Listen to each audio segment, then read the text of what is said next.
कन्ना ने अग्नि की तरफ अपनी आंखें उठाकर देखा। उसकी नम आंखें जैसे अग्नि के दिल की धड़कनों को और तेज कर रही थी। कन्ना ने धीरे धीरे कुछ गहरी सांसें ली और खुद को संभालने की कोशिश की। तुम्हें अंशु से प्यार है, इसमें मुझे कोई आपत्ति नहीं, अग्नि ने गंभीर स्वर में कहा। बस तुम्हें मेरी कुछ शर्तें माननी होगी। कन्ना ने झिझकते हुए पूछा, कौन सी शर्तें? अग्नि की आंखों में अजीब सी गंभीरता थी। उसने धीरे से कहा, तुम्हारी सारी जिम्मेदारी मेरी होगी। मैंने एक फ्लैट किराए पर लिया है, वहां तुम अकेली रहोगी। और तुम्हारे इस लुक को बदलने का, नया मेकओवर कराने का जो इंतजाम मैं करूंगा, उस पर तुम्हें कोई आपत्ति नहीं होगी। कन्ना हैरान होकर पीछे हट गई। उसकी आवाज में हल्की हड़बड़ाहट थी। मैं किसी और से प्यार करती हूँ, फिर भी आप मेरी मदद करना चाहते हैं, ये सब क्यों? अग्नि हल्का सा मुस्कुराया। उसकी आंखों में अजीब सा आत्मविश्वास झलक रहा था। शांत लेकिन दृढ़ आवाज में वह बोला, इतना सब इसलिए कर रहा हूँ क्योंकि मुझे अपने प्यार पर पूरा कॉन्फिडेंस है। मेरे साथ लव एट फर्स्ट साइट हुआ है, लेकिन इसका मतलब ये बिल्कुल नहीं कि तुम्हारे साथ भी वैसा ही होगा। कोई पहली ही नज़र में प्यार कर बैठता है, और कोई बिना जाने समझे हर दिन थोड़ा थोड़ा करके प्यार की मिठास में बनता चला जाता है। लेकिन एक बात मैं पूरे यकीन से कह सकता हूँ, हो सकता है मैं तुम्हारा पहला प्यार ना बन पाऊँ, मगर तुम्हारी जिंदगी का आखिरी प्यार सिर्फ मैं ही बनूंगा। कना चुपचाप उसकी बातें सुन रही थी। अग्नि की आवाज अब और भी गहरी हो गई। आज तुम अंशु से प्यार करती हो, इसलिए उसके नाम का सिंदूर अपनी मांग से मिटाने की कोशिश कर रही हो। लेकिन कल जब तुम मुझे प्यार करोगी, तो उसी सिंदूर से अपनी मांग फिर से सजाना चाहोगी। तुम अंशु को नहीं, मुझे बेहद शिद्दत से चाहोगी। और ये सब 1 साल के अंदर होगा। अगर आने वाले 1 साल में तुमने खुद से ये नहीं कहा कि तुम मुझसे प्यार करती हो, तो मैं वादा करता हूँ, मैं हमेशा के लिए तुम्हारी जिंदगी से चला जाऊंगा। मेरी परछाई भी कभी तुम्हारे रास्ते में नहीं पड़ेगी। बस मुझे ये 1 साल दे दो। यह कहकर अग्नि बिना पीछे मुड़े तेज कदमों से कमरे से बाहर निकल गया। कमरे में बस उसकी बातों की गूंज और कना की उलझी हुई सांसें रह गईं। अग्नि के कमरे से बाहर निकलते ही नैना सामने आकर कना के सामने खड़ी हो गई। उसके चेहरे पर हल्की सी मुस्कान थी। वह धीमे स्वर में बोली, सबसे पहले तो सॉरी, तुम दोनों की बातें इस तरह चुपके से सुनने के लिए। लेकिन देखा, आखिर में मेरी बात सही निकली। कना उदास चेहरे के साथ कुछ कहने ही वाली थी कि तभी अचानक एना के घर की कॉलिंग बेल बज उठी। ट्रिन ट्रिन। आवाज सुनते ही ऐना ने भौहें सिकोड़ ली। मन ही मन सोचने लगी, अब इस वक्त कौन आ गया। वह जल्दी से बोली, कन्ना तुम बैठो, मैं अभी आती हूँ। इतना कहकर वह लगभग दौड़ते हुए सीढ़ियां उतरकर नीचे चली गई।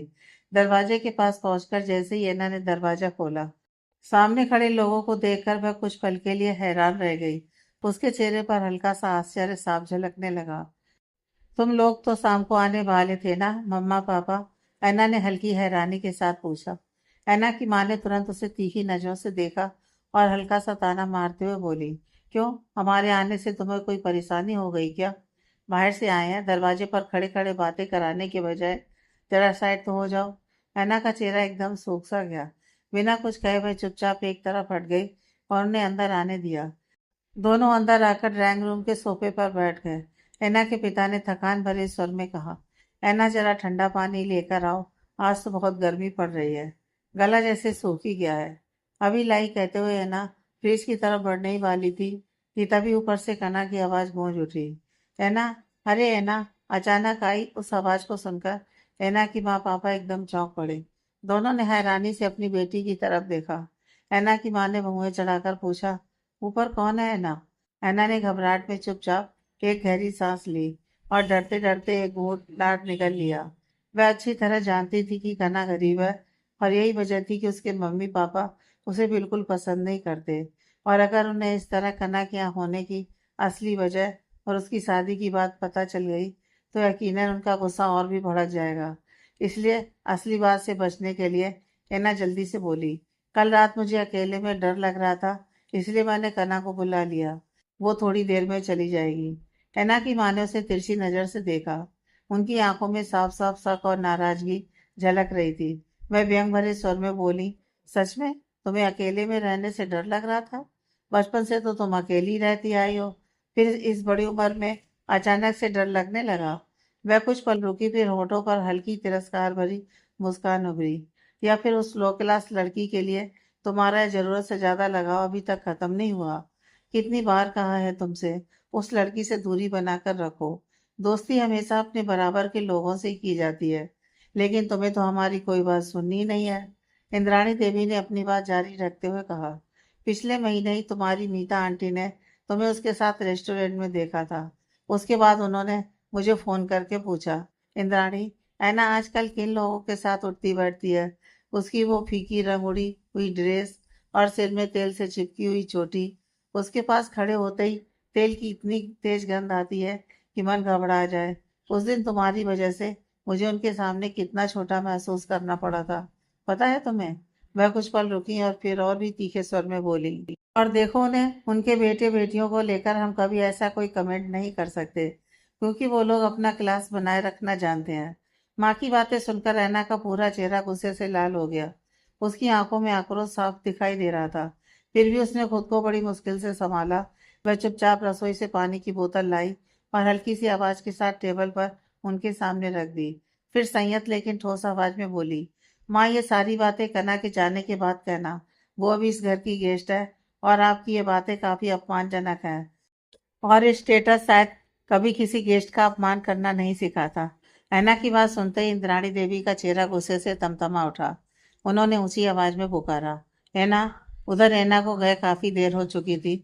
ऊपर कमरे में बैठी कना को अजीब सी बेचैनी होने लगी। आखिर वह कमरे से बाहर निकली और नीचे आने के लिए धीरे धीरे सीढ़ियों की तरफ बढ़ने लगी। कमरे से निकलकर जैसे ही वह कुछ कदम आगे बढ़ी, उसके कानों में नीचे से आती एक कर्कश आवाज पड़ी। वह ठिठक गई। थोड़ा आगे बढ़कर जब उसने नीचे झांक कर देखा, तो उसकी नजर ऐना के मम्मी पापा पर पड़ी, जो सोफे पर बैठे कुछ तीखी बातें कर रहे थे। कना का दिल जैसे एक पल के लिए सिमट गया। क्या मेरी वजह से ऐना को अब सुनना पड़ रहा है? यह ख्याल आते ही उसका मन गहरी उदासी से भर गया। उसे साफ समझ आ गया कि जब तक वह यहाँ रहेगी, घर में तनाव बना रहेगा। इससे अच्छा है कि मैं ही यहाँ से चली जाऊं। लेकिन सवाल यह था कि कहाँ जाएगी? वह अचानक उसे याद आया, उसके पास तो अग्नि बाबू का फोन नंबर भी नहीं है। कुछ पल सोचने के बाद उसने मन ही मन एक फैसला कर लिया। कॉलेज के पास जो दीघी का किनारा है, जहाँ वो दोनों मिला करते थे, मैं वहीं जाकर इंतजार करूंगी। अग्नि बाबू मुझे ढूंढते ढूंढते वहीं आ जाएंगे। उसने खुद को समझाया, हाँ, यही ठीक रहेगा। कम से कम मेरी वजह से यहाँ और कोई झगड़ा भी तो नहीं होगा।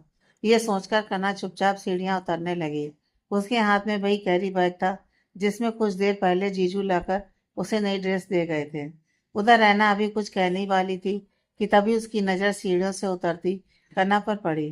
कना के हाथ में बैग देखकर उसने भौहें उठाई और हैरानी से पूछा, कहाँ जा रही हो तुम? कना ने होंठ दबाकर हल्की सी मुस्कान ओढ़ ली।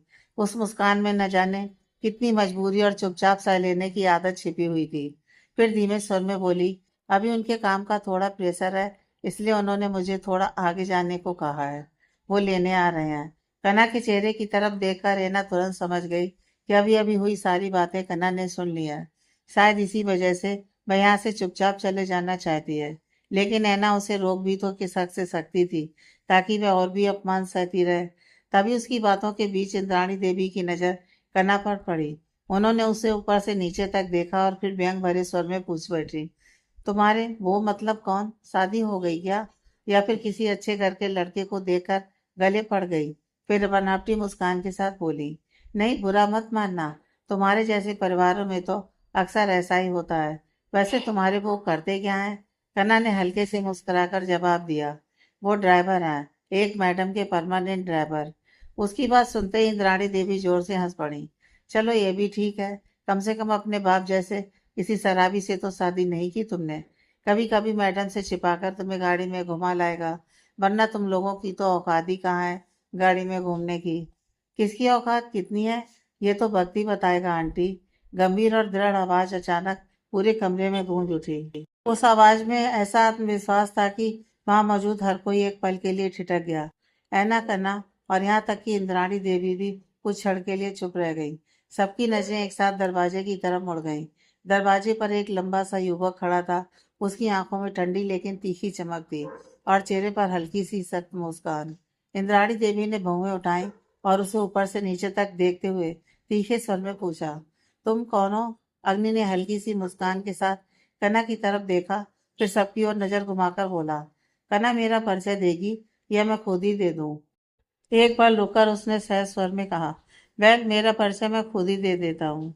मैं कनक का हस्बैंड हूँ, अग्नि बनर्जी। उसकी बात सुनते ही कमरे में जैसे एक पल के लिए सन्नाटा छा गया। इंद्राणी देवी ने उसे सिर से पांव तक गौर से देखा। उनकी आंखों में हल्का सा संदेह और जिज्ञासा थी। फिर भौहें सिकोड़ते हुए बोली, तुम गाड़ी के ड्राइवर हो? तुम्हें देखकर तो बिल्कुल ऐसा नहीं लगता। तुम्हारे कपड़ों से लेकर तुम्हारे चेहरे तक हर चीज में एक तरह की अभिजात्यता झलक रही है। अग्नि के होठों पर धीमी सी मुस्कान उभर आई। वह शांत लेकिन तीखे स्वर में बोला, आंटी, इंसान की बाहरी चमक देखकर क्या उसके अंदर के विचार समझे जा सकते हैं? बाहर से तो हर कोई खुद को चमकदार और सलीकेदार दिखा सकता है, लेकिन अंदर की काले को मिटा पाना हर किसी के बस की बात नहीं होती। फिर उसकी नज़र सीधे इंद्राणी देवी की आंखों में जाकर ठहर गई। ठीक आपकी तरह आपको देखकर कोई भी यही सोचेगा कि आप बहुत सभ्य और भद्र महिला हैं, लेकिन आपकी सोच कितनी नीची है, ये तो बस इन चार दीवारों के भीतर ही छिप कर रह गई है ना? ऐना के चेहरे पर हल्की सी मुस्कान उभर आई थी, लेकिन इंद्राणी देवी का चेहरा गुस्से से लाल हो उठा। वह झटके से सोफे से उठकर खड़ी हुई और उत्तेजित स्वर में बोली, क्या कहना चाहते हो तुम? तुम्हारी हिम्मत तो कम नहीं है जो मेरे ही घर में खड़े होकर मुझे अपमानित कर रहे हो? अग्नि ने बिना घबराए पैंट की जेब में दोनों हाथ डाले, खड़े खड़े ही सिर ऊंचा किया और सीधे इंद्राणी देवी की आंखों में देखते हुए शांत लेकिन दृढ़ आवाज में बोला, आपने बिल्कुल सही कहा आंटी। मेरी हिम्मत सच में थोड़ी ज्यादा है, क्योंकि सच कहने की हिम्मत मैं हमेशा रखता हूँ। वह एक पल के लिए रुका, फिर धीरे धीरे बोलने लगा, आप जो कुछ भी कह रही थी वो सब मैंने सुना है। मैं बाहर ही खड़ा था, अंदर इसलिए नहीं आया क्योंकि मुझे लगा कि किसी के परिवार की बातचीत के बीच अचानक मेरा आना ठीक नहीं लगेगा। लेकिन धीरे धीरे समझ में आया कि आपकी बातों का केंद्र मेरी पत्नी है। उसकी आवाज़ अब और गहरी हो गई। काफ़ी देर तक मैंने धैर्य रखकर सबको सुना, लेकिन अब लगा कि आपको कुछ जवाब देना जरूरी है, वरना यह आपकी नाइंसाफ़ी को बढ़ावा देने जैसा होगा।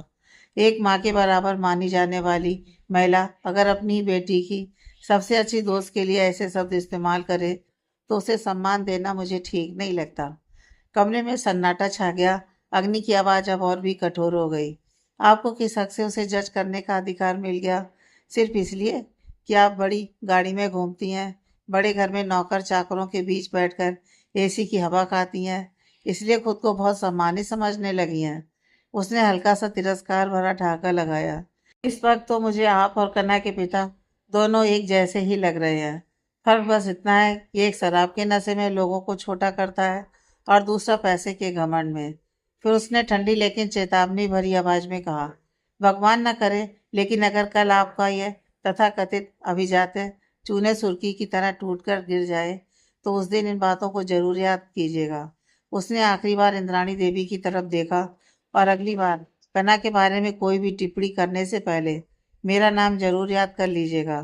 फिर ऐना की तरफ मुड़कर शांत स्वर में बोला, चलता हूँ ऐना। इतना कहकर अग्नि ने कन्या का हाथ थाम लिया और तेज कदमों से उसे अपने साथ लेकर वहां से बाहर निकल गया। पीछे कमरे में बस भारी खामोशी और सबके स्तब्ध चेहरे रह गए। बाहर आकर अग्नि ने गाड़ी के पास पहुंचकर गेट खोला और कन्या को अंदर बैठने का इशारा किया। कन्या चुपचाप जाकर सीट पर बैठ गई। अग्नि को ड्राइविंग सीट पर बैठा, पानी की बोतल उठाई और ढक ढक करके लंबा घूंट भरने लगा। सूखा हुआ गला जैसे थोड़ा तर हो गया। लगातार इतनी देर तक बोलने के बाद वह सचमुच हांफसा गया था। उसने गहरी गहरी कुछ सांसें ली और खुद को शांत करने की कोशिश करने लगा।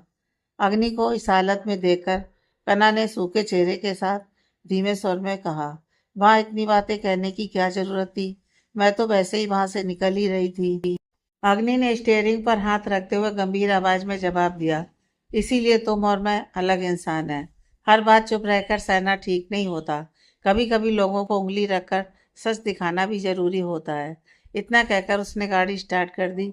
गाड़ी सड़क पर चलने लगी। अंदर गहरी खामोशी छा गई। दोनों में से कोई कुछ नहीं बोल रहा था। कन्या सीट से टिककर बाहर की तरफ देखने लगी। सड़क की लाइटें और गुजरते हुए दृश्य उसकी आंखों के सामने से धुंधले होकर गुजर रहे थे। देखते देखते न जाने कब उसकी पलकों पर नींद उतर आई। अचानक गाड़ी हल्का सा झटका खाकर रुक गई। कन्या की नींद टूट गई। उसने खिड़की से बाहर झांक कर देखने की कोशिश की, लेकिन समझ नहीं पा रही थी कि यह कौन सी जगह है। तभी अग्नि गाड़ी से उतरकर उसकी तरफ आया, दरवाजा खोला और इशारे से उसे नीचे उतरने को कहा। कन्ना चुपचाप नीचे उतर आई। अग्नि ने गाड़ी का दरवाजा लॉक किया और अगले ही पल पीछे से आकर अपने दोनों हाथों से कन्ना की आंखें ढक लीं। कन्ना अचानक घबरा गई और थोड़ा ऊंचे स्वर में बोल उठी, ये क्या कर रहे हैं आप? अग्नि ने धीमे लेकिन शांत स्वर में कहा, अगर मुझ पर थोड़ा सा भरोसा है तो चुपचाप मेरे साथ कदम मिलाकर चलती रहो। उसकी आवाज़ में ऐसा भरोसा था कि कन्ना ने और कुछ नहीं कहा। वह चुपचाप अग्नि के साथ कदम मिलाकर चलने लगी। कुछ दूर चलने के बाद उन्हें कई सीढ़ियां चढ़नी पड़ी। सीढ़ियां पार करते करते आखिरकार दोनों एक जगह आकर रुक गए। अग्नि ने धीरे से कहा, रेडी? फिर मुस्कुराकर गिनती गिनने लगा, 1 2 3। इतना कहते उसने कन्ना की आंखों से अपने हाथ हटा लिए और अगले पल कन्ना आश्चर्य से मुंह खोले सामने की तरफ देखती रह गई। दरवाजे के ऊपर अंग्रेजी अक्षरों में खूबसूरत डिजाइन की एक पट्टी लगी हुई थी। उस पर साफ साफ लिखा था, कना बनर्जी। कना कुछ पल के लिए जैसे स्तब्ध होकर खड़ी रह गई। धीरे से उसने अपना हाथ आगे बढ़ाकर उस नाम को छू लिया। उंगलियां हल्के से उस अक्षर पर फिरने लगीं, जैसे यकीन ही नहीं हो रहा हो कि उस पर उसका नाम लिखा है। तभी अग्नि ने पास आकर उसके हाथ पर अपना हाथ रख दिया। उसने हल्का सा दबाव दिया और उसी के साथ दरवाजा धीरे से खुल गया। कना की आंखें आश्चर्य से और भी फैल गईं। उसकी तंद्रा अग्नि की आवाज से टूटी, तुम प्लीज यहाँ 5 मिनट खड़ी रहो। इतना कहकर अग्नि जल्दी से अंदर भाग गया। कना दरवाजे के सामने खड़ी रह गई, अभी भी समझ नहीं पा रही थी कि आखिर हो क्या रहा है। कुछ ही क्षणों बाद अग्नि वापस लौटा। उसके हाथ में कई चीजें थी। सबसे पहले उसने दरवाजे के सामने चावल से भरी एक छोटी सी कटोरी रख दी और फिर दोबारा अंदर गया और इस बार एक प्लेट लेकर लौटा जिसमें एक छोटा सा दीपक जल रहा था। अग्नि आकर कन्ना के सामने खड़ा हो गया। उसने धीरे धीरे उस जलते हुए दीपक को 3 बार कन्ना के सामने घुमाया, फिर उसे उसके माथे और सीने से हल्के से छुआकर वापस टेबल पर रख दिया। फिर मुस्कुराते हुए बोला, स्वागत की रस्म पूरी हो गई। अब तुम इस चावल वाली कटोरी को अपने पैर से उलट कर अंदर आओ। कन्ना उसकी तरफ हैरानी से देखती रह गई। उसकी आंखों में अविश्वास और भावनाओं का मिला जुला रंग था। कन्ना ने हल्की हैरानी से पूछा, ये क्या? ये बरन था? अग्नि मुस्कुराते हुए बोला, हाँ बरन तो ऐसे ही किया जाता है, लेकिन इस वक्त मेरे पास इस दिए के अलावा और कुछ भी नहीं था, इसीलिए इसी से काम चला लिया। अब तुम जल्दी से अंदर आओ और इस चावल की कटोरी को उलट दो। चावल की कटोरी को देखकर कन्ना को बहुत हंसी आ गई, मगर उसने किसी तरह अपनी हंसी रोक ली। अगर मैं अभी हंस पड़ती तो शायद अग्नि को बुरा लगता। आखिर जो भी किया था उसी ने तो उसके लिए किया था। होठों के कोने पर हल्की मुस्कान लिए कन्ना ने चावल की कटोरी को धीरे से उलट दिया और जैसे ही फ्लैट के अंदर कदम रखा, अग्नि अचानक उलू ध्वनि निकालने लगा। कन्ना एकदम चौंक गई। उसने तुरंत हाथ उठाकर अग्नि को रुकने का इशारा किया। बड़ी बड़ी आंखों से हैरानी से देखते हुए उसने पूछा, ये क्या था? अग्नि थोड़ा घबरा गया और बोला, क्यों? ये उल्लू ध्वनि थी। अग्नि की बात सुनकर कन्ना पहले तो कुछ पल के लिए स्तब्ध रह गई, फिर अचानक जोर से हंस पड़ी। कन्ना को यूं हंसते देख अग्नि समझ ही नहीं पाया कि आखिर वह हंस क्यों रही है। वह कुछ कहने ही वाला था कि उसकी नज़र कन्ना के उस खिलखिलाते चेहरे पर ठहर गई। उसकी मुस्कान में एक अजीब सी मासूमियत थी, जैसे बरसों बाद किसी बंद खिड़की से धूप अंदर चली आई हो। अग्नि कुछ पल तक बस उसे देखता ही रह गया, फिर मन ही मन सोचने लगा, काश ये मुस्कान ऐसे ही हमेशा बनी रहे। पता नहीं क्यों, लेकिन इस लड़की की हंसी दिल को अजीब सी शांति देती है। और सोचो, उसके अपने ही लोग इस मुस्कान को हमेशा के लिए छीन लेना चाहते थे। हंसते हंसते अचानक अग्नि की आंखें उसकी आंखों से टकरा गईं और उसका हंसना रुक गया। थोड़ी अनिश्चितता के साथ उसने अग्नि की तरफ देखते हुए कहा, ऐसे देखकर क्या देख रहे हो? मैं भूत हूँ क्या? अग्नि जैसे किसी ख्यालों के गहरे समुद्र में डूबा हुआ था।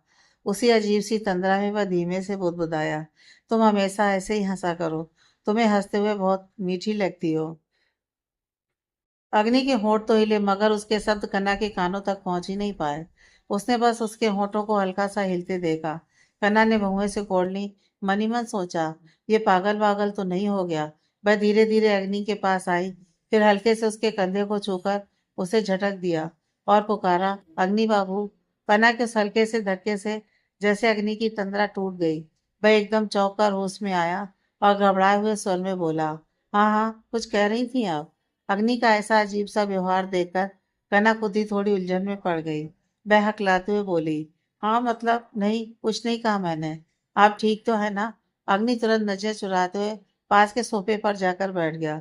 खुद को संभालते हुए उसने सामान्य आवाज में कहा, हाँ हाँ मैं बिल्कुल ठीक हूँ। फिर हल्की मुस्कान के साथ बोला, आप ऐसा कीजिए, पूरे फ्लैट में एक बार घूम कर देख लीजिए, सब कुछ पसंद आया या नहीं। अगर इसके अलावा कुछ और चाहिए हो तो उसकी एक लिस्ट बना लीजिए। वह थोड़ी शरारती मुस्कान के साथ आगे बोला, फिर शाम को हम दोनों निकलेंगे और सब ले आएंगे। समझी मैडम? हाँ वो तो समझ में आया, लेकिन आप इतने कम समय में ये सब कैसे अरेंज कर पाए? कन्ना उत्सुक होकर पूछ बैठी। ये मेरे एक दोस्त के रिश्तेदार का फ्लैट है। वो लोग बाहर रहते हैं, इसलिए नया किराएदार ढूंढ रहे थे और मुझे जल्दी में जगह चाहिए थी। बस खबर पाते ही मैंने किराए पर ले लिया। सब फर्नीचर के साथ मिला, इसलिए आसानी हुई, वरना तो सब सेट करने में समय लग जाता। एक दोस्त भी था, उसने लगभग सब संभाल लिया। बस किचन में बर्तन है, पर खाना बनाने जैसी चीजें कुछ नहीं है। तुम थोड़ा देख लो और लिस्ट बना दो। कन्ना और भी उत्साहित होकर पूछ बैठी, लेकिन इस फ्लैट के बाहर मेरा नाम वाला प्लेट क्यों है? सुबह से ही बन गया था क्या? क्यों, तुम्हारा नाम लिखा है, कोई दिक्कत है? अग्नि ने हल्के मुस्कुराते हुए कहा, मानो ये मेरा तुम्हारे लिए शादी का तोहफा है। शादी से पहले लड़की अपने पिता के घर में रहती है और शादी के बाद पति के घर में।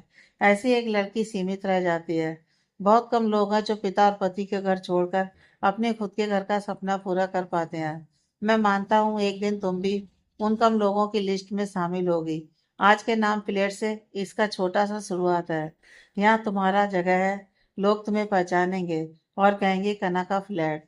आने वाले दिनों में तुम इसी नाम से अपना खुद का फ्लैट या घर बनाने की कोशिश करोगी। एक ऐसा घर जहाँ रहने के लिए किसी को पैसा देना नहीं पड़ेगा, जहाँ का हर कोना तुम्हें तुम्हारी जीत की कहानी बताएगा, जहाँ की खिड़कियों से तुम पूरी जान के साथ सांस ले सकोगी। दिन के आखिर में तुम्हें एक आत्म संतुष्टि मिलेगी, ऐसी शांति जो कहीं और नहीं मिलेगी। समझी? कन्ना ने सिर झुकाकर धीरे से कहा, आपका धन्यवाद देकर मैं छोटा नहीं करना चाहती। शायद भगवान खुद ना आए, बल्कि आपको भेजा मेरे इस समय मार्गदर्शन बनने के लिए। आपका ऋण मैं कभी चुका नहीं पाऊंगी। कौन कहता है कि नहीं चुकाएंगी? अग्नि ने हल्की मुस्कान के साथ कहा, बस थोड़ा प्यार करके और ख्याल रखकर ही काफी है। कन्ना ने तुरंत अपना चेहरा थपथपाया और धीरे से बोली, आप सब जानने के बाद भी ऐसा कह रहे हैं? कन्ना की बात सुनकर अग्नि के सीने में हल्की सी कचोट हुई। उसके चेहरे की चमक थोड़ी फीकी पड़ गई, लेकिन कन्ना को यह महसूस नहीं होने दिया और जोर से हंस पड़ा। अग्नि, फिर उसने कन्ना की तरफ देखते हुए कहा, अरे पगली, हर समय पति पत्नी का रिश्ता क्यों सोचती रहती हो? क्या हम दोस्त नहीं हो सकते? या फिर अगर मैं दोस्त बन जाऊं तो तुम्हारा वो प्रेमी, नाम क्या था, अंशु, हाँ अंशु, गुस्सा कर देगा क्या? कना को चुप देकर अग्नि हल्की हंसी के साथ बोला, ठीक है, दोस्त बनना जरूरी नहीं है। मैंने बिरयानी ऑर्डर किया है, थोड़ी देर में लंच करेंगे। यहाँ दो कमरे हैं, एक में तुम अपना सामान व्यवस्थित कर लो और दूसरे में मैं कभी आता रहूंगा। मैं अभी कपड़े बदल कर आता हूँ। अग्नि कमरे की तरफ जाने ही लगा था कि कना ने अचानक उसका हाथ पकड़ लिया और उसे रोक दिया। अग्नि को अचानक अपने हाथ में एक नर्म स्पर्श महसूस हुआ और वह हल्का सा चौंक गया। मुड़कर देखा तो कना उसके हाथ को पकड़े होंठ हल्के फुलाकर उसकी ओर देख रही थी। अग्नि की नजरें उसके चेहरे से मिलते ही कना ने उसका हाथ छोड़ दिया। फिर उसने अपना दाहिना हाथ आगे बढ़ाया और धीरे से बोली, क्या मैं तुम्हारी दोस्त बन सकती हूँ? अग्नि हैरान रह गया। उत्तेजना में उसने कना का बढ़ाया हाथ पकड़ लिया और उसके हाथ पर हल्का सा होंठ रखकर कहा, ऑलवेज वेलकम। कना की आंखें बड़ी बड़ी हो गईं। उसके होश कुछ पल के लिए उड़ गए। जल्दी से उसने अग्नि का हाथ छोड़ दिया और सॉरी सॉरी कहती हुई कमरे की तरफ चली गई। दरअसल उसने भागना नहीं चाहा, बल्कि थोड़ी असहजता से खुद को बचा लिया। अग्नि के चले जाने की तरफ देखते ही कना हंस पड़ी। दोपहर के लंच के बाद दोनों अलग अलग कमरे में आराम कर रहे थे। अग्नि ने जैसे ही बिस्तर पर शरीर फैलाया, फोन की घंटी बजी। हाथ में लेते ही उसने देखा स्क्रीन पर निशु का नाम चमक रहा था। फोन रिसीव करते ही कान में सुनाई दिया एक थोड़ी शिकायत भरी अभिमानी आवाज, दादा जो सुना मैंने सब सच है क्या? अग्नि ने अपनी भुएं तानते हुए कहा, क्या सुना, पहले बता तो। तुम उस कना नाम की लड़की को पसंद करते हो? सुना है पापा के साथ भी थोड़ी चुनौती दे दी तुमने। अग्नि हकलाते हुए बोला, वो और क्या, पता नहीं कब ये प्यार हो गया। इतनी बड़ी बहन होने के बावजूद एक बार भी नहीं बताया। मुझे यहाँ वहाँ से सुनना पड़ रहा है। तुम मुझे बहन भी नहीं मानते। खैर मैं तुम्हें पसंद करती हूँ, इसलिए तुम्हें एक खबर देने के लिए फोन किया है। क्या खबर है बता दो, अग्नि ने उदासीन आवाज में कहा। निशा ने थोड़ी देर सोचा और बोली, एक शर्त है, वो शर्त मानोगे तभी खबर दूंगी। खबर बिल्कुल ताजा और गर्म है। नाटक बंद करो, जो कहना है कह दो। अग्नि की आवाज में झिझक और थोड़ी चिढ़ थी। तुम मुझे उस कन्या से मतलब होने वाली दुल्हन से फेस टू फेस मिलवाओगे? तैयार हो? निशा ने कहकर चुप हो गई। अग्नि कुछ पल रुका और फिर बोला, ठीक है मिलवा दूंगा। अब जो कहना है फोन पर कहो। तुम सुनकर चौंक जाओगे। पापा किसी से फोन पर बात कर रहे थे। मैं ऊपर जा रही थी, तभी कुछ बातें मेरे कानों में पड़ी। अगर मेहमानों के सामने कह दिया तो वो लोग परिवार की इज्जत के कारण मना नहीं कर पाएंगे। बच्चों की इच्छा को ज्यादा अहमियत देंगे तो वो गलत रास्ते पर चले जाएंगे। हमारा फर्ज है उन्हें उनकी गलती को सही रास्ते पर लाना। तू तैयारी करके आ जाना। और सुन, लीजा को बहुत अच्छे से सज कर आने को कहना, ताकि कोई भी उसे नजर ना हटा सके। इतना कहकर पापा ने फोन रख दिया। मुझे लग रहा है कि आज शाम की पार्टी के लिए पापा कुछ प्लान कर रहे हैं। कल रात भी तो वो हमें ऐसे ही एक घरेलू पार्टी में राजी नहीं कर पाए थे। तो क्या हुआ, आज सारे मेहमानों के सामने वही ऑफर देंगे। तू पापा की इज्जत के लिए लीजा से सगाई कर लेगा, बस। और इसी के साथ पापा का प्लान सफल हो जाएगा। लेकिन एक बार ये सगाई हो गई तो वो इसे बाद में तोड़ने भी नहीं देंगे। माँ बाप अपने बच्चों को समझे बिना उनके साथ ऐसा खेल कैसे खेल सकते हैं? निशा ने उदास आवाज में कहा। फोन के उस पार से अग्नि बोल उठा, तू पापा की जिद को नहीं जानती क्या? ना शब्द को पापा कभी आसानी से नहीं लेते। अच्छा बुरा समझने से पहले ही उन्हें यही लगता है कि बच्चों की बात मान लेना मतलब हार मान लेना। वो यही सोचते हैं कि बच्चे हमेशा माँ बाप की बात सुने माने। और जैसे ही स्थिति उल्टी होती है, उनके अहंकार को ठेस लगती है। निशा काफी चिंतित होकर बोली, तो अब क्या करेगा तू? क्या तू सच में उस लीजा से शादी करेगा? दादा भाई, प्लीज तू उससे शादी मत कर। उसे देखते ही मुझे बहुत ड्रामेबाज लगती है। पता नहीं उसने पापा को कैसे अपने बस में कर लिया। इन कुछ दिनों में पापा ने जितनी तारीफ लीजा की है, उसका एक चौथाई भी अगर हमारी करते तो जिंदगी धन्य हो जाती। आखिरी बात में उसकी आवाज में उदासी साफ झलक रही थी। अग्नि ने एक गहरी सांस लेकर कहा, छोड़ना ये सब, हम जानते हैं हम कैसे हैं। आज शाम की पार्टी में एक धमाका होने वाला है, तैयार रहना। और सुन, आज के लिए किसी अच्छे मेकअप आर्टिस्ट से मेकअप करवा लेना। पैसे मैं दे दूंगा। अगर मेरे घर की पार्टी में सबके बीच किसी को सबसे खास बनना है तो वो तू होगी। Just enjoy Bonu. दादा तेरा दिमाग खराब हो गया है क्या? पापा का प्लान सुनने के बाद भी तू इतना कूल है, और ऊपर से तू इतना कंजूस मुझे पैसे देने की बात कर रहा है। पक्का तेरा दिमाग फिर गया है, निशा ने अफसोस भरे लहजे में कहा। अग्नि हल्का सा हंसकर बोला, मेरा दिमाग नहीं गया है, लेकिन आज शाम को पापा का दिमाग जरूर थोड़ा हैंग होने वाला है। सुबह कितनी मुश्किल से उन्हें समझाकर 1 साल का वक्त लिया था। फिर भी जब वो ऐसे बेकार प्लान बना रहे हैं तो उन्हें पछताना भी पड़ेगा। पता नहीं बच्चों के साथ इतनी जिद क्यों करते हैं। छोड़, तू टेंशन मत ले, मैं सही समय पर पहुंच जाऊंगा। उससे पहले अगर कोई और खबर मिले तो मुझे बता देना। फोन रखकर अग्नि तनकर बिस्तर पर लेट गया। चलो, भगवान का आशीर्वाद है मुझ पर और कना पर। तभी तो आज सुबह ही लीजा की बातें सुन ली, और अब पापा की यह सारी चालें भी पता चल गईं। लीजा, तुम्हें बहुत शौक है ना मुझे अपने करियर बनाने की सीढ़ी बनाने का। बस शाम का इंतजार करो, ऐसा गिराऊंगा कि तुम्हें मुंह छिपाकर घूमना पड़ेगा। गाड़ी की ड्राइविंग सीट पर अग्नि बैठा था। उसके पास ही कना बैठे थे। उसकी नजर खिड़की से बाहर टिकी हुई थी। दोनों बाजार घूम घूम कर घर के खाने का सारा सामान खरीद कर वापस घर की ओर जा रहे थे। शॉपिंग कॉम्प्लेक्स में जाते तो एक ही छत के नीचे सब कुछ मिल जाता, लेकिन कना की नज़र में वह सिर्फ एक ड्राइवर था। और एक ड्राइवर के लिए ऐसे महंगे कॉम्प्लेक्स से खरीदारी करना किसी विलासिता से कम नहीं था। बाजार में जाकर मोल भाव करके ही सामान लेना पड़ता है। कना के साथ तालमेल बिठाते हुए उसने भी दुकानदारों से 5-10 रुपए कम कराने के लिए सामान को लेकर खींचतानी तक कर दी। हालांकि उसे यह सब बुरा नहीं लगा, बल्कि ये एक नया अनुभव था। और आगे ऐसे न जाने कितने अनुभवों का सामना करना पड़ेगा, ये तो भगवान ही जानता है। मेघों से ढका हुआ आसमान, हल्की हल्की तेज हवा चल रही थी। गाड़ी धीमी रफ्तार से अपनी मंजिल की ओर बढ़ रही थी। अग्नि गाड़ी चलाते चलाते बीच बीच में आर से एक नजर कना को देख लेता। कना के चेहरे को देखकर साफ पता लग रहा था कि किसी वजह से आज उसके मन में उदासी के बादल गिरने लगे हैं। उसे थोड़ा बहलाने के लिए अग्नि ने गाड़ी में रखा एफएम ऑन कर दिया। ऑन करते ही गाना बज उठा, तो रुक जा, थम जा, ठहर जा, वापस जरा दौड़ पीछे। गाने की आवाज से कन्ना हल्का सा चौंक गई और अग्नि की ओर देखने लगी। अग्नि ने उसे एक मुस्कान देते हुए कहा, यह गाना मुझे काफी पसंद है। कन्ना ने कोई जवाब नहीं दिया। उसने चुपचाप अपना चेहरा दूसरी तरफ घुमा लिया और फिर से सड़क की ओर देखने लगी। रास्ते में जाते जाते जब अग्नि की नजर सड़क किनारे लगी दुकानों पर पड़ी, तो उसके होंठों के कोने में हल्की सी मुस्कान उभर आई। अगले पल उसने गाड़ी को साइड में लगाकर रोक दिया। अचानक गाड़ी रुक जाने से कन्ना थोड़ा हैरान होकर इधर उधर देखने लगी और बोली, अभी तो हम फ्लैट तक पहुंचे भी नहीं, फिर यहाँ क्यों रुक गए? अग्नि बिना कुछ कहे गाड़ी से उतरा। कन्ना की तरफ का दरवाजा खोलकर बोला, नीचे उतरो। कन्ना ने और कोई सवाल नहीं किया। वह चुपचाप नीचे उतर आई। तभी अग्नि ने उसका हाथ थामा और उसे खींचते हुए सड़क किनारे लगे एक पुचका वाले के पास ले गया। दादा, जरा तीखा तीखा पुचका देना। कन्ना ने हैरानी से अग्नि की ओर देखते हुए पूछा, आपको भी तीखा पुचका पसंद है? अग्नि ने होठ दबाते हुए हल्की सी मुस्कान के साथ कहा, पुचका मेरा फेवरेट तो नहीं है, लेकिन अपने पसंदीदा इंसान का साथ देने के लिए खाया जा सकता है ना? कन्ना उसकी बात सुनकर बस उसे देखती ही रह गई, जैसे शब्द ही खो गए हों।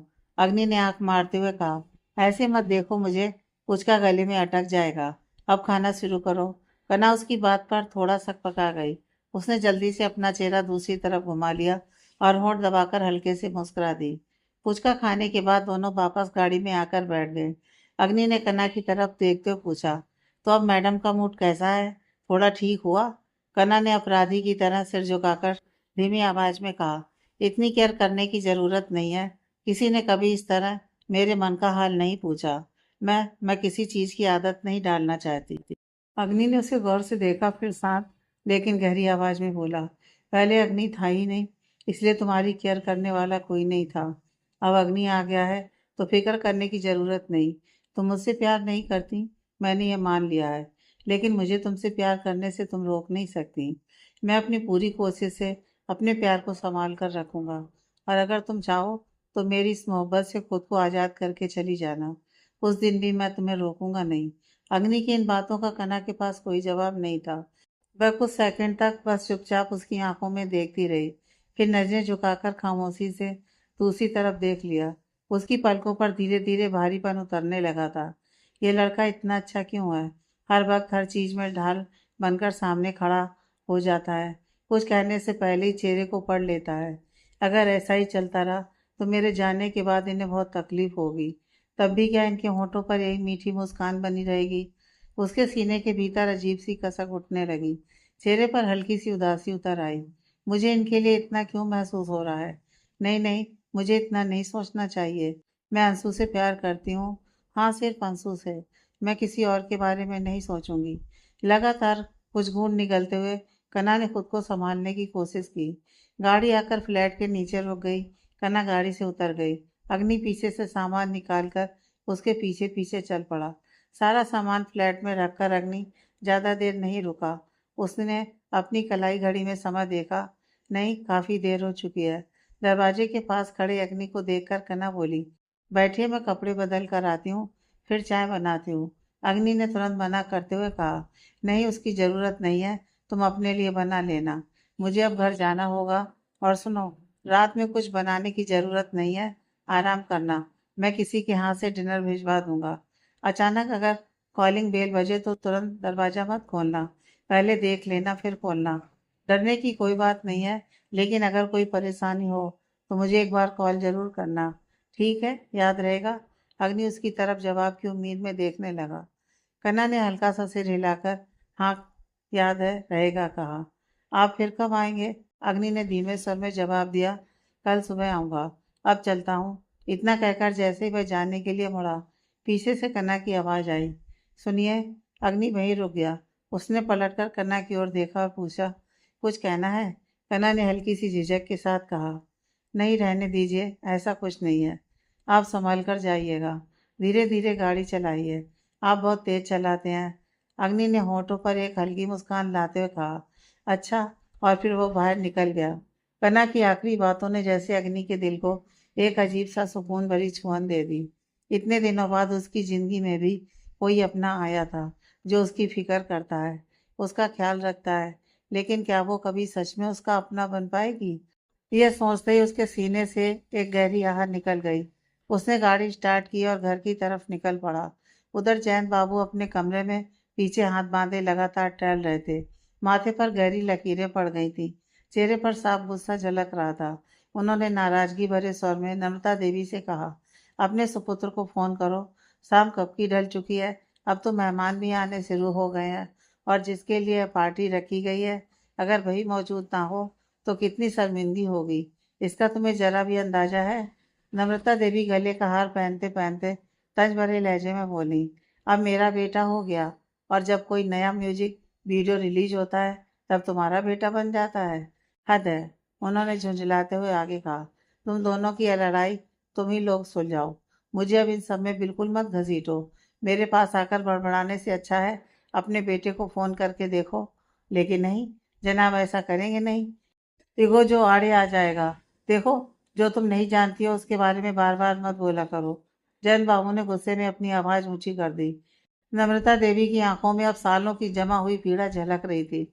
वो शांत लेकिन ठोस आवाज में बोली, तुम कैसे हो ये मुझे इतने साल तुम्हारे साथ रहने के बाद अब नए सिरे से जानने की जरूरत नहीं है। बच्चे तुम्हारी सेना के सिपाही नहीं है जिन्हें तुम हर वक्त एक सख्त अनुशासन में बांध कर रखोगे। हर चीज की अति अच्छी नहीं होती। ये बात तुम मुझसे बेहतर जानते हो। कभी कभी उस आदत से बाहर निकल कर एक पिता की तरह प्यार से उसके सिर पर हाथ फेर कर देखो, तब समझोगे वो तुम्हारे सामने खुद को कितना खुलकर रख पाते हैं। तुम्हारी हर बात वो प्यार से नहीं, डर से मानते हैं। ये जानते हो तुम। कभी समझने की कोशिश की है? कुछ पल रुककर उन्होंने गहरी सांस ली और कहा, अगर ये कोशिश की होती तो आज तुम्हें अपने ही बेटे के साथ इस तरह छल का सहारा नहीं लेना पड़ता। जैन बाबू का गुस्सा जैसे फिर से भड़क उठा। उन्होंने नम्रता देवी की ओर तेज नजरों से देखते हुए कहा, किस तरह की छल की बात कर रही हो तुम? अपने ही बेटे के भले के लिए जो कर रहा हूँ उसमें मुझे तो कुछ भी गलत नहीं दिखता। क्या तुम उसके भले की नहीं सोचती? नम्रता देवी ने बिना झिझक के जवाब दिया, भला चाहती हूँ तभी तो कह रही हूँ। जो तुम कर रहे हो उसे धोखा कहते हैं। अगर शादी से पहले मेरे परिवार ने मेरी भावनाओं की परवाह न करके सिर्फ भले के नाम पर फैसला लिया होता तो आज मैं तुम्हारी पत्नी बनकर यहाँ नहीं होती। जिस दौर का दर्द तुम खुद कभी अकेले झेल चुके हो, आज उसी दौर में अपने ही बच्चे को कैसे धकेल सकते हो तुम? सुबह नींद से एक बात कहना और शाम होते होते उसके पीछे कोई और योजना बनाना, क्या ये छल नहीं है? मेहमानों के सामने अपनी इज्जत बचाने का बोझ उसके कंधों पर डालकर आज जबरदस्ती जो रिश्ता तुम उस पर थोपोगे, देखना कल वही तुम्हारे बेटे के गले का फंदा बन जाएगा। थोड़ी सी खुशी और सुकून के लिए वो तुम्हारे सामने ताकेगा। तब क्या तुम सब ठीक कर पाओगे? क्या तुम उसकी जिंदगी को फिर से पहले जैसा बना पाओगे? उन्होंने गहरी सांस लेकर आगे कहा, हर बार जो हम सोचते हैं वही बच्चों के लिए सबसे अच्छा होगा, ये एक बहुत बड़ी गलत फहमी है। सच सच बताओ, सुबह अग्नि ने क्या इतना गलत कहा था? लेकिन जो तुम अभी कर रहे हो वो हद से ज्यादा है। समय एक बार निकल जाए तो वापस नहीं आता। आज जो कुछ हो रहा है उसके बाद कहीं ऐसा ना हो कि तुम्हारे बच्चों का तुम पर से विश्वास ही टूट जाए। अभी भी वक्त है, मेरी बातों पर एक बार सोच लेना। इतना कहकर नम्रता देवी कमरे से बाहर चली गई और कमरे में एक भारी खामोशी छोड़ गई। जयंत बाबू पहले की तरह ही कमरे में लगातार टहलते जा रहे थे। माथे पर उभरी चिंता की लकीरें धीरे धीरे सिकुड़ती जा रही थी। टहलते टहलते एक समय वो अचानक रुक गए। उन्होंने खुद को समझाया, जो कुछ भी वो कर रहे हैं सही कर रहे हैं। इसी सोच से अपने मन को दिलासा देकर वो पार्टी के लिए खुद को तैयार करने में लग गए। उधर अग्नि की गाड़ी आकर घर के गेट के सामने रुकी। सामने नजर पड़ते ही उसने देखा बनर्जी विला रंग बिरंगी रोशनियों से सजा हुआ है। दरबान ने जैसे ही मेन गेट खोला, अग्नि ने नजरें हटा ली और गाड़ी को अंदर ले गया। नम्रता देवी कमरे से बाहर निकली, तभी उनकी नजर दरवाजे से अंदर आते अग्नि पर पड़ी। लेकिन वो अपने हाथ में पकड़े मोबाइल में इतना खोया हुआ था कि उसे आसपास का कोई होश ही नहीं था। यह देखकर नम्रता देवी ने आवाज लगाई, अग्नि। अग्नि वहीं रुक गया। मोबाइल से नजरें हटाकर पीछे मुड़ते हुए बोला, हाँ बोलो माँ। नम्रता देवी उसके सामने आकर खड़ी हो गई और पूछा, इतनी देर क्यों हो गई? कहाँ था तू? आज तो ना कोई रिकॉर्डिंग थी, ना ऑफिस गया था, फिर भी पार्टी के बारे में जानते हुए इतनी देर से घर आया। तुम्हारी बहू के पास था, अब जा रहा हूँ, तैयार होकर आता हूँ। इतना कहकर अग्नि तेज कदमों से सीढ़ियों की तरफ बढ़ गया। नम्रता देवी ने अपने बेटे से ऐसे जवाब की बिल्कुल उम्मीद नहीं की थी। वो हैरानी से मुंह खोले उसके जाते हुए कदमों को देखती रह गई। तभी पास से निशा आकर उनके कान के पास धीरे से बोली, मेरा भैया ऐसा ही है, वक्त वक्त पर ऐसे झटके देगा कि सिर्फ तुम ही नहीं, तुम्हारे उस मेजर पति के भी होश उड़ जाएंगे। पापा के बारे में ऐसी बातें कौन करता है निशु? नम्रता देवी ने डांटते हुए कहा। दिन पर दिन बहुत बदतमीज होती जा रही हो।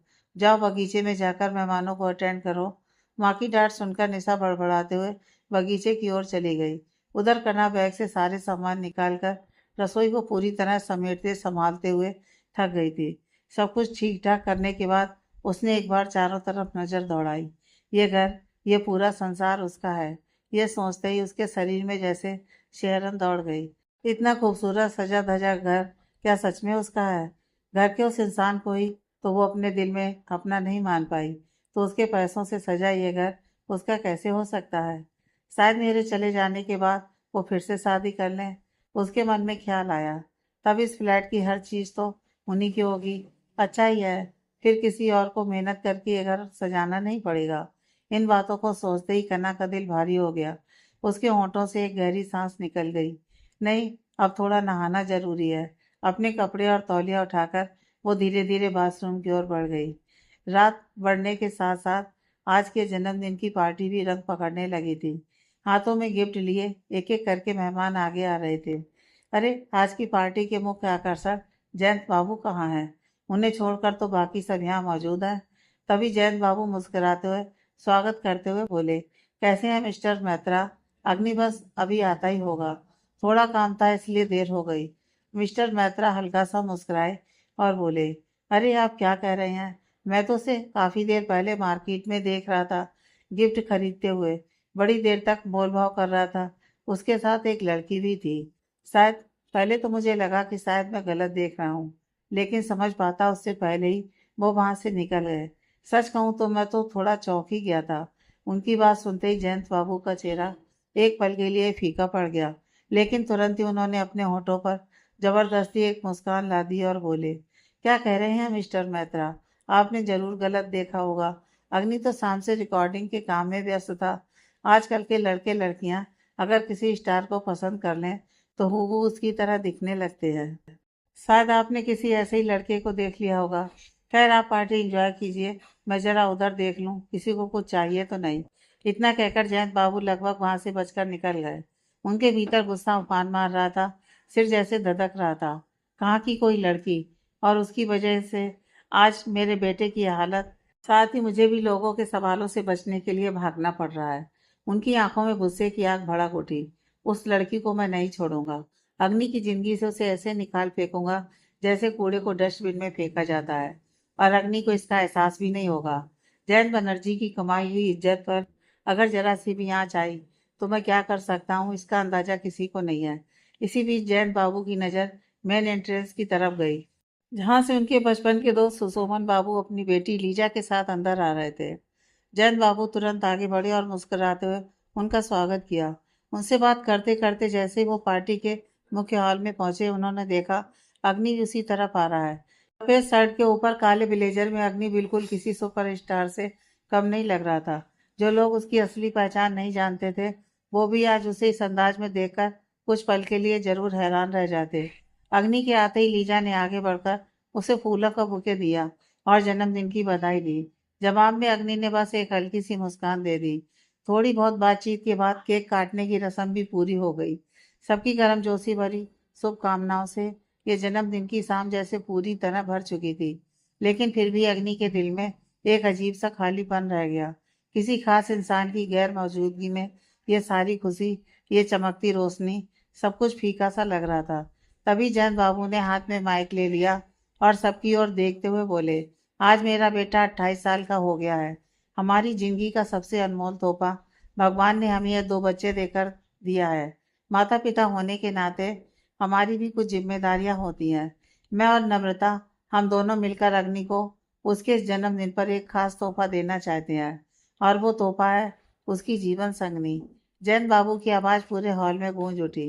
मेरे बचपन के दोस्त सुशोमन मुखर्जी की बेटी लीजा मुखर्जी शायद आप में से कई लोग इस नाम से पहले से परिचित होंगे, क्योंकि लीजा का नाम मॉडलिंग की दुनिया में गहराई से जुड़ा हुआ है। आने वाले समय की एक उभरती हुई स्टार। उन्होंने मुस्कुराते हुए आगे कहा। तो आइए हम सब मिलकर उसका स्वागत करें। लीजा, यहाँ आओ। जयंत बाबू के इतना कहते ही लीजा के होठों पर एक मीठी सी मुस्कान उभरी। वो आत्मविश्वास से भरे कदमों के साथ उनकी ओर बढ़ी। उसके पीछे पीछे सुसोमन बाबू और मिसेस दीप्ति भी आगे आ गए। जैसे ही लीजा पास पहुंची, जयंत बाबू अग्नि की बगल से थोड़ा हट गए और उसे वहां खड़े होने की जगह दे दी। अब अग्नि और लीजा एक दूसरे के पास खड़े थे। दोनों को साथ देखकर जयंत बाबू के चेहरे पर संतोष भरी मुस्कान फैल गई। उन्होंने सबकी ओर देखते हुए कहा, मेड फॉर ईच अदर। फिर उन्होंने माहौल को और खास बनाते हुए घोषणा की, क्यों ना इस शुभ शाम को और भी यादगार बना दिया जाए। आप सबके आशीर्वाद के साथ आज ही इन दोनों की सगाई की रस्म भी पूरी कर दी जाए। इतना कहकर उन्होंने अग्नि की ओर देखा और पूछा, अग्नि, तुम्हें कोई आपत्ति तो नहीं है? अग्नि कुछ कहने ही वाला था, तभी जयंत बाबू ने उसे बीच में ही रोकते हुए कहा, मुझे पता है तुम्हें कोई आपत्ति नहीं है। तुम कभी मेरी बात का अनादर नहीं करते। इसी भरोसे पर मैंने आज यह फैसला तुम्हारी अनुमति के बिना ही ले लिया है। अगर मेरी परवरिश गलत नहीं है तो तुम उसकी लाज जरूर रखोगे, मुझे पूरा विश्वास है। निशा की आंखें हैरानी से फैल गईं। वो चुपचाप अग्नि की तरफ देखती रह गई। वाह पापा, क्या चाल चली है। सबके सामने ही दादा को शब्दों के जाल में फंसा दिया। अब क्या होगा बेचारा। क्या सच में पापा के इस जाल में फंसकर उस लीजा से सगाई कर लेगा? मैंने तो पहले ही चेतावनी दे दी थी, लेकिन उसका कोई फायदा ही नहीं हुआ। तत् किसी काम का नहीं है ये लड़का। ये सब सोचते सोचते निशा गहरी चिंता में डूब गई और अनजाने में अपने नाखून चबाने लगी। जयंत बाबू के चेहरे पर जीत की चमक साफ दिखाई दे रही थी, जैसे उन्होंने कोई बड़ी जंग जीत ली हो। अग्नि उसी मुस्कुराते चेहरे को देख रहा था, लेकिन उसके मन में एक अलग ही तूफान चल रहा था। सॉरी बाबा, आपके चेहरे की ये मुस्कान अब ज्यादा देर तक नहीं रहने वाली। आपका ही बेटा होकर आज आपकी इस खुशी को मैं खुद छीन लूंगा। शायद मैं बहुत बुरा बेटा हूँ, लेकिन मेरे पास और कोई रास्ता नहीं बचा है। आज आपने जो किया वो ठीक नहीं किया। इसका पछतावा आपको जरूर होगा। आज जो कुछ भी होगा उसकी पूरी जिम्मेदारी आपकी होगी। अग्नि की सोचों का सिलसिला तभी टूट गया जब जयंत बाबू ने उसे पुकारा। अग्नि, कुछ बोलता क्यों नहीं? अगर तेरी मंजूरी हो तो मैं माँ से कहूँ एंगेजमेंट रिंग ले आए। जयंत बाबू का चेहरा खुशी से चमक उठा। नम्रता देवी हल्की सी घबराहट के साथ अपने बेटे की तरफ देखने लगी। अग्नि का चेहरा उन्हें बहुत ज्यादा ही शांत लगा और वही शांति उन्हें बेचैन कर रही थी।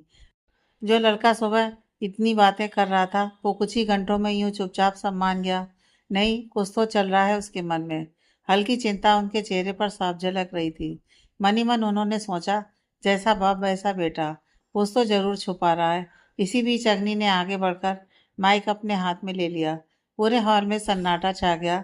उसकी आवाज़ धीमी थी, लेकिन हर शब्द में एक अजीब सी गहराई थी।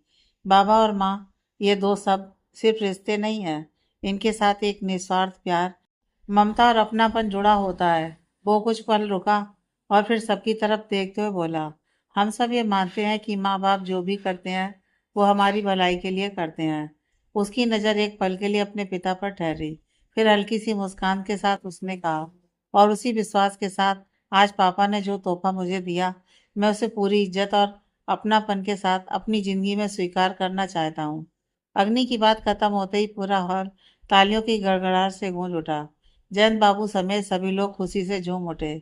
चारों तरफ से बधाइयों की आवाज आने लगी, जैसे इस नए रिश्ते की शुरुआत को सब दिल से स्वीकार कर रहे हों।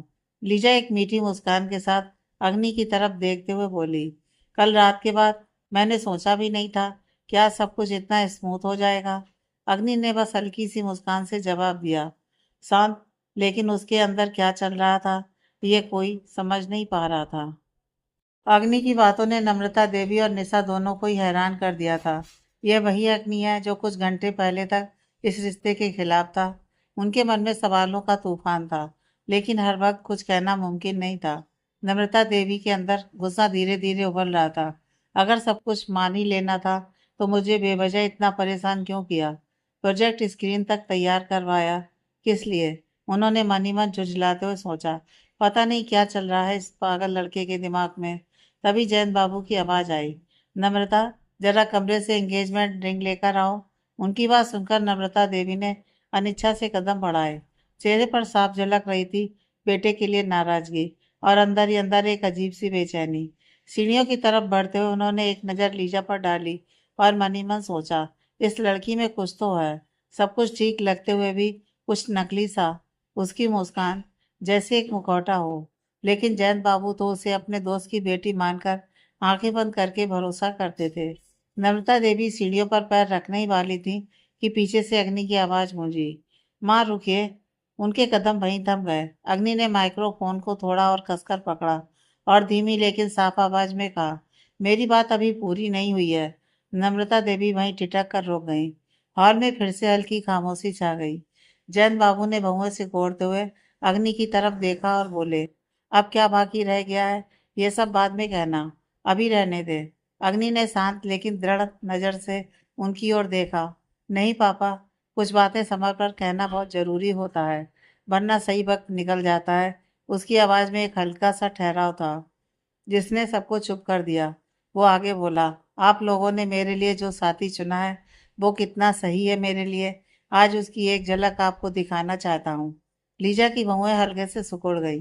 वो ध्यान से अग्नि की तरफ देखने लगी। क्या दिखाओगे तुम? उसने थोड़ा संदेह भरे स्वर में पूछा। कोई सरप्राइज प्लान किया है क्या? अग्नि के होठों पर हल्की सी मुस्कान आई, धीमी लेकिन कहीं ना कहीं रहस्यमयी। हाँ स्वीट हार्ट, एक स्पेशल सरप्राइज। वो एक पल के लिए रुका, फिर उसकी नज़र सीधी लीजा की आंखों में जाकर टिकी। शायद ऐसा कुछ जिसकी तुमने कभी उम्मीद भी नहीं की होगी। लीजा के चेहरे पर तुरंत उत्साह आ गया, आंखों में चमक उभर आई। Oh really, I am so excited for this. Hall में खड़े बाकी लोग अब और भी ज्यादा उत्सुक हो गए थे। लेकिन अग्नि की आंखों में जो शांति थी उसके पीछे कुछ और ही कहानी छुपी थी। Cool down Lisa, cool down. बस थोड़ा सा वेट करो। अच्छी चीजों के लिए थोड़ा सब्र तो किया ही जा सकता है। लीजा के होठों पर एक चौड़ी सी मुस्कान फैल गई। जैन बाबू ने गला साफ करते हुए कहा, जो करना है जल्दी करो अग्नि। प्लीज यहाँ की लाइट ऑफ कर दीजिए और सब लोग थोड़ा शांत रहें। जैसे ही लाइट बंद हुई चारों तरफ अंधेरा छा गया और उसी अंधेरे के बीच प्रोजेक्टर स्क्रीन पर उभर आया लीजा का चेहरा। सुपरस्टार एवी की वाइफ बनना बस यही काफ़ी है मुझे अपने करियर की सबसे ऊंचाई तक पहुंचाने के लिए। इसलिए एक अच्छी लड़की की इमेज बनाकर मैं खुद को जयंत अंकल के सामने प्रेजेंट करूंगी। लीजा अचानक चौंक गई। उसकी आंखें फैल गईं। वो स्तब्ध होकर स्क्रीन की तरफ देखने लगी। ये तो वही बातें हैं जो उसने उस दिन शॉपिंग मॉल में कही थी। लेकिन एबी के पास ये वीडियो आया कैसे? क्या उसके किसी दोस्त ने जलन में ये सब किया है? लेकिन अब क्या करूं? कैसे मैनेज करूं? क्या इतने दिनों से बनाया हुआ मेरा पूरा प्लान अब बर्बाद हो जाएगा? अग्नि की आवाज ने लीजा के विचारों की धारा तोड़ दी। वो हल्की मुस्कान के साथ बोला, सरप्राइज कैसा लगा स्वीट हार्ट? एकदम यूनिक है ना? पसंद आया? लीजा की तरफ सवाल उछालकर अग्नि सीधे जयंत बाबू के सामने जाकर खड़ा हो गया। उसने दोनों हाथ पैंट की जेबों में डाल रखे थे। चेहरा शांत लेकिन आंखों में एक ठंडी कठोरता। जयंत बाबू अभी स्तब्ध होकर स्क्रीन की तरफ देख रहे थे, जैसे उन्हें अपनी आंखों और कानों पर यकीन ही नहीं हो रहा था। उन्होंने कभी सपने में भी नहीं सोचा था कि वो इस तरह ठगे जाएंगे। उनकी इतनी तेज, इतनी परखने वाली नजर भी आज इस लड़की की चालाकी के सामने हार गई। अग्नि को अपने सामने खड़ा देख उन्होंने धीरे से नजरें झुका ली। अग्नि की आवाज अब गंभीर हो गई, बाबा, इसके बाद भी क्या ये लड़की मेरे लिए बेस्ट है? जो लड़की सिर्फ अपने कैरियर के लिए मुझे सीढ़ी बनाना चाहती है, वो तुम्हारी नज़र में तुम्हारे बच्चे से भी ज़्यादा बेहतर है? क्या इसके बाद भी ये एंगेजमेंट होगी? बताओ तुम्हारा क्या फैसला है? मैं तो तुम्हारा आज्ञाकारी बेटा हूँ, है ना? या फिर आज्ञाकारी ना भी रहूं तो भी क्या फर्क पड़ता है, क्योंकि तुमने तो हमारे पीछे जासूस लगा रखे हैं। यही कहा था ना तुमने, अपने ही बच्चों पर भरोसा नहीं लेकिन किसी और के बच्चे पर आंख बंद करके विश्वास है। लोगों को पहचानने की तुम्हारी नज़र इतनी तेज है, फिर भी लीजा का यह नकली अभिनय तुम समझ नहीं पाए। यहीं पर तुम लोग अपने ही बच्चों को दूसरे के सामने छोटा कर देते हो और साथ ही अपनी दी हुई परवरिश और संस्कारों को भी। उसकी आवाज में दर्द और गुस्सा साफ झलक रहा था। अगर हमारे ऊपर जासूसी करने की बजाय तुमने थोड़ा सा समय निकाल कर लीजा के बारे में जानने की कोशिश की होती तो आज की ये शाम ऐसे बर्बाद नहीं होती। सुषुमन अंकल अच्छे इंसान हैं, इसका ये मतलब नहीं कि उनकी संतान भी बिल्कुल परफेक्ट होगी। एक उम्र के बाद बच्चों पर माता पिता का पूरा कंट्रोल नहीं रहता। उनका ज़्यादातर वक्त बाहर ही गुजरता है। माता पिता की नज़रों से दूर। अगर बच्चे से गलती होती है तो माता पिता उसे समझा सकते हैं, सही रास्ता दिखा सकते हैं, लेकिन सामने वाला उसे कैसे अपनाता है ये उसी पर निर्भर करता है। नहीं तो ईमानदार पुलिस अफसर का बेटा भ्रष्टाचारी नहीं बनता, और ना ही स्कूल टीचर का बेटा सड़कों पर शराब पीकर भटकता। अग्नि ने एक गहरी सांस ली, फिर थोड़ा शांत होकर बोला, हम किसी इंसान के परिवार, उसकी परवरिश और बैकग्राउंड से सिर्फ अंदाजा लगा सकते हैं, लेकिन बिना उसे परखे उसे हीरा समझ लेना सबसे बड़ी गलती है। मैं तुमसे बस एक ही बात कहना चाहता हूँ बाबा, अगली बार अपने बच्चों पर थोड़ा भरोसा करना। हमने जो संस्कार तुमसे पाए हैं, हम उन्हें कभी छोटा नहीं करेंगे। वो एक पल रुका, फिर धीमे लेकिन ठोस स्वर में बोला, और आज जो हुआ वो सिर्फ इसलिए हुआ क्योंकि मैं उस दिन शॉपिंग मॉल में था और मैंने उसकी बातें सुनकर रिकॉर्ड कर ली। वरना क्या होता, कभी सोचा है तुमने? वो अपना करियर बनाकर मुझे छोड़कर मुंबई चली जाती, तब तुम्हारी इज्जत कहाँ जाती? तब मीडिया, अखबार सब मेरे म्यूजिक नहीं, मेरी पर्सनल लाइफ को उछालते। हर जगह मेरी ही चर्चा होती, और शायद उस वक्त भी सारे इल्जाम मुझ पर ही आते। तुमने कभी सोचा है इससे मेरी करियर पर कितना बुरा असर पड़ता? जैन बाबू ने अपराधी नजरों से एक पल के लिए अग्नि की तरफ देखा, फिर धीरे धीरे कदम बढ़ाते हुए लीजा के सामने आकर खड़े हो गए। उन्होंने एक गहरी सांस ली और भारी आवाज में बोले, क्यों किया तुमने ऐसा? क्यों मेरे विश्वास के साथ खेला? मैंने तुम्हें अपनी बेटी की तरह प्यार किया। निसार, तुम्हारे बीच कभी कोई फर्क नहीं किया। लीजा के चेहरे के भाव धीरे धीरे बदलने लगे। अब तक जो डर साफ दिखाई दे रहा था, उसकी जगह गुस्से ने ले ली। उसकी आंखों में एक अजीब सी आग जल उठी। वो अचानक उत्तेजित होकर खड़ी हो गई और तीखे स्वर में बोली, मुझे प्यार देने के लिए मेरे मम्मी पापा हैं। आप अपना यह सो कॉल्ड प्यार अपने पास ही रखिए। हाँ, मैं अग्नि से शादी करना चाहती थी, लेकिन सिर्फ इसलिए कि मुझे मुंबई में अपना कैरियर बनाना था। वरना ऐसे रीढ़ विहीन लड़के से मैं कभी शादी के लिए हाँ नहीं कहती।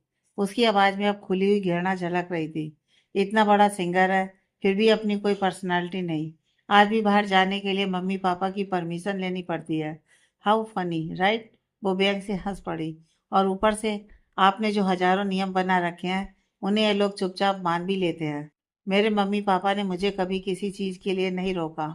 मैंने हमेशा अपनी ज़िंदगी खुद कंट्रोल की है।